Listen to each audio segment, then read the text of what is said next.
the one who stayed in this hotel room, was never normal again. Imagine this. It is late at night.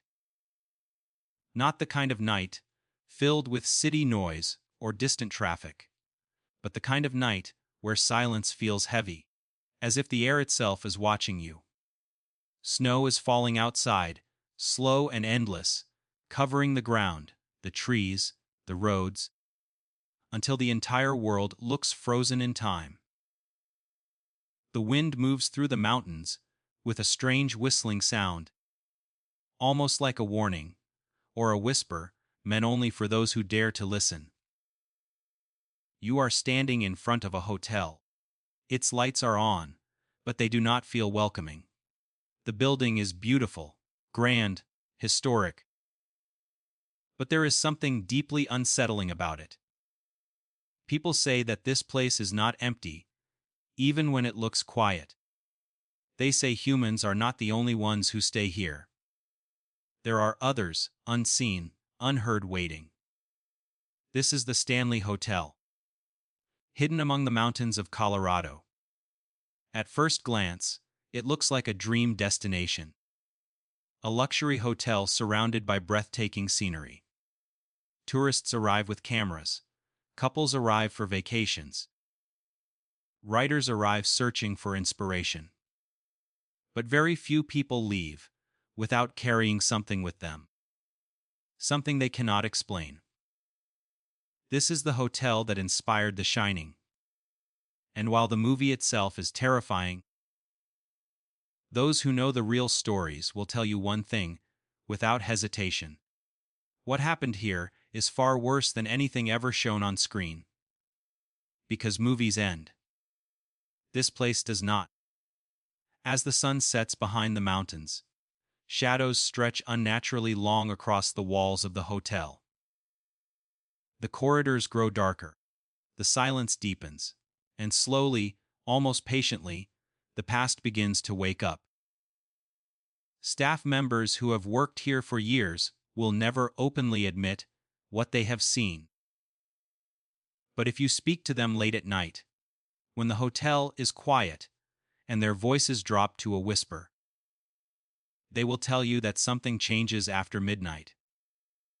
At exactly 12 o'clock, sounds begin to travel through the hallways.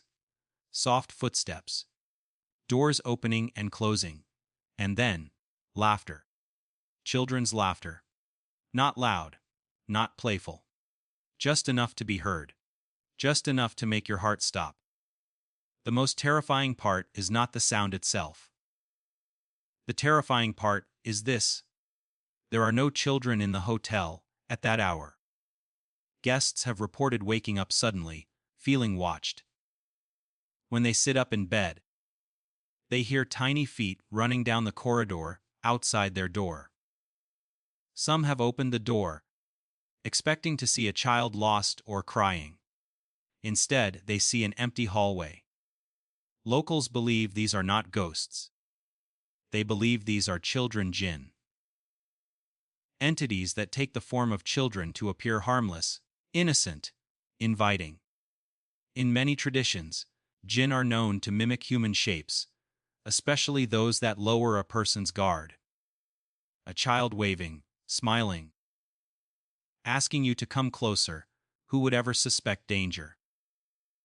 Guests have shared the same story again and again. They see a small child standing at the end of the corridor. The child does not speak. It simply raises its hand and gestures, inviting them to come closer.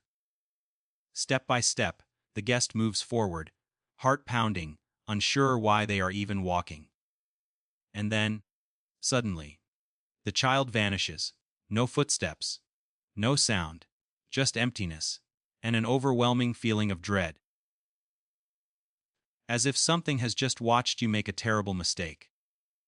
Another mystery of the Stanley Hotel reveals itself after midnight in the lobby. When the building is silent and most guests are asleep, music begins to play. A piano. The melody is slow, emotional, perfect. Each note is pressed with precision, like the hands of a trained musician gliding over the keys. The music echoes through the lobby, climbing the staircase, slipping under doors. Guests come out of their rooms, drawn by the sound, but when they reach the piano, no one is there. The keys move on their own. Some believe this is the spirit of the hotel's former owner. Others believe something far older is at work.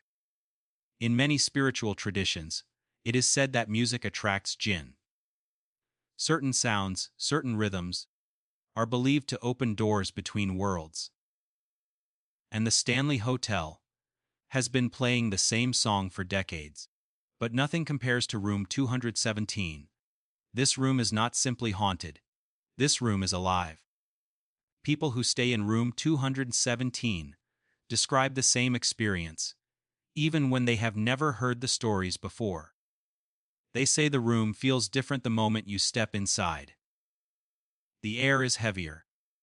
The silence deeper. It feels like the room is aware of you, watching you, waiting. At night, guests report their blankets being slowly pulled away, inch by inch, as if invisible hands are testing whether they are awake. Bathroom doors slam shut without warning. Lights flicker, even when the switches have not been touched. Some guests say they feel someone standing behind them while they look into the mirror. They feel breath. But when they turn around, no one is there.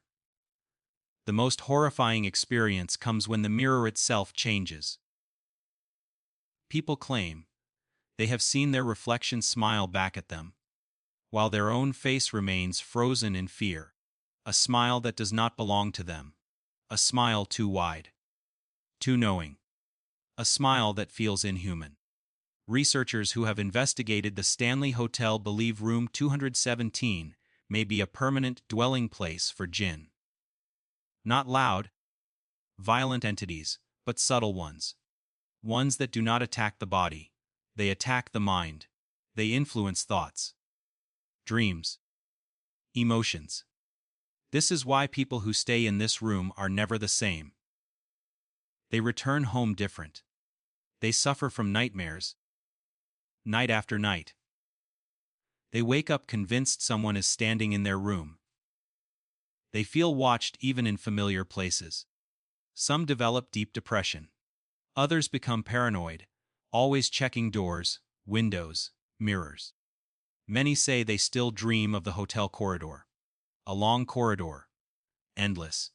At the far end, a small child stands motionless. Behind them, faint piano music plays. The Stanley Hotel staff dismiss these experiences as old stories, imagination, coincidence. But their actions tell a different story. Certain rooms are quietly left empty at night. Certain areas are avoided after midnight. Not because of fear, but because of respect or survival. Now imagine this. You wake up in the middle of the night. The room is dark. The air is cold. You feel a presence. In the corner of the room, a small child sits on the floor, staring at you without blinking, smiling, watching, and then, in a soft voice, barely louder than a whisper, it says, "Come, let's play."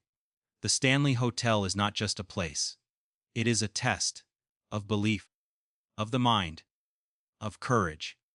Anyone can walk into it. But not everyone leaves the same. And if you think this is just a story, remember this. The most terrifying places in the world are often tourist attractions. And somewhere tonight, the Stanley Hotel is waiting for its next guest.